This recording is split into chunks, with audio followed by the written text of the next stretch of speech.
burn the PLC with application softwares.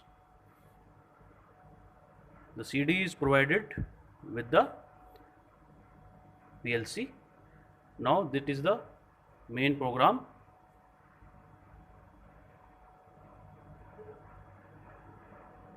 Install it. General procedure as the installation for all the softwares.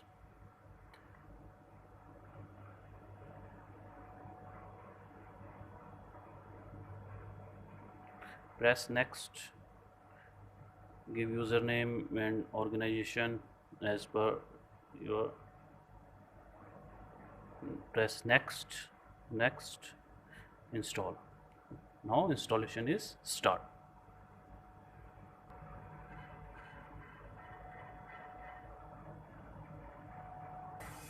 Press finish. After installation the PLC software, here is the icon on the desktop. Open the software.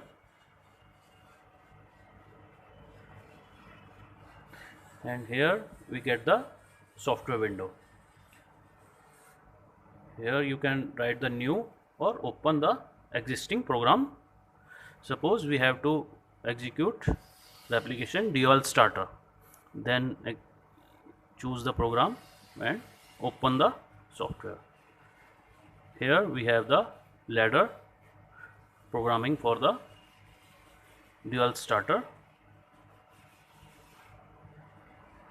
function.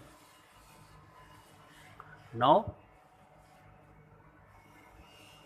for burning the PLC with this application program, we have to connect the software cable.